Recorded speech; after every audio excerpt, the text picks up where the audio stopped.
नमस्कार मंडळी, स्वागत आहे तुमचं आमच्या चॅनलमध्ये। आवाज महामुंबईचा, शोध बातमीचा, कौल मनाचा। चला तर मग आमचे चॅनल लाईक करा, शेअर करा आणि सबस्क्राइब करा। धन्यवाद। रेवदंडा शासकीय रुग्णालय रुग्णसेवेसाठी की चित्रपट चित्रीकरणासाठी? ग्रामस्थांचा संतप्त सवाल। रेवदंडा येथील प्राथमिक आरोग्य केंद्रात सुरू असलेल्या चित्रपट अथवा मालिकेच्या चित्रीकरणामुळे रुग्णसेवा विस्कळीत झाल्याचा आरोप स्थानिक नागरिक आणि रुग्णांकडून करण्यात आला आहे। चित्रीकरणामुळे बाह्य रुग्ण विभागात आलेल्या रुग्णांना गैरसोयीचा सामना करावा लागल्याने नागरिकांमध्ये संतापाची लाट उसळली आहे। शासकीय रुग्णालय रुग्णसेवेसाठी की चित्रपट चित्रीकरणासाठी असा संतप्त सवाल ग्रामस्थांनी उपस्थित केला आहे।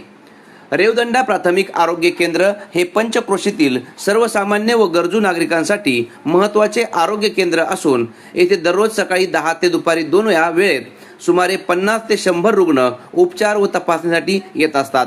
शासनाच्या विविध आरोग्य योजनांचा लाभही याच केंद्रातून नागरिकांना मिळतो। मिळालेल्या माहितीनुसार प्राथमिक आरोग्य केंद्राच्या परिसरात चित्रीकरणासाठी मोठ्या प्रमाणात कलाकार, तांत्रिक कर्मचारी आणि साहित्य आणण्यात आले होते। त्यामुळे रुग्णालय परिसरात गर्दी निर्माण झाली।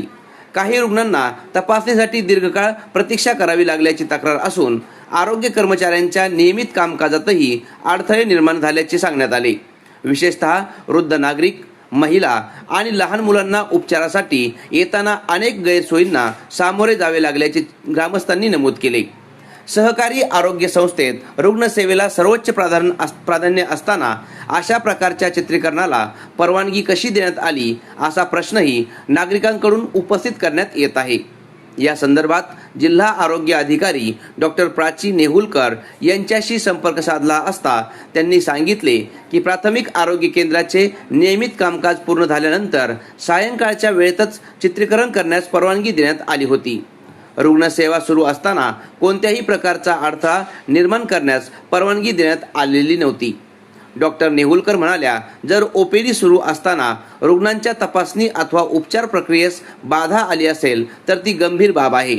या प्रकरणाची तातडीने चौकशी करण्यात येईल। आवश्यक असल्यास संबंधितांना चित्रीकरण तात्काळ थांबवण्याच्या सूचना दिल्या जातील। दरम्यान या घटनेमुळे स्थानिक नागरिकांमध्ये नाराजीचे वातावरण निर्माण झाले असून सरकारी आरोग्य संस्थांमध्ये कोणतेही व्यावसायिक चित्रीकरण करताना रुग्णसेवा बाधित होणार नाही याची प्रशासनाने दक्षता घ्यावी अशी मागणी जोर धरू लागली आहे। आता जिल्हा आरोग्य प्रशासन या प्रकरणात कोणती भूमिका घेते आणि संबंधितांवर काय कारवाई होते याकडे नागरिकांचे लक्ष लागले आहे। आवाज महामुंबईचा चॅनलसाठी निलेश फुंडे, रेवदंडा। नाही शासकीय हे आहे। हां, हे काय भाड्याने दिलं का तुम्हाला? तुम्ही काय झालं? समाजाचा घटक आहे हे।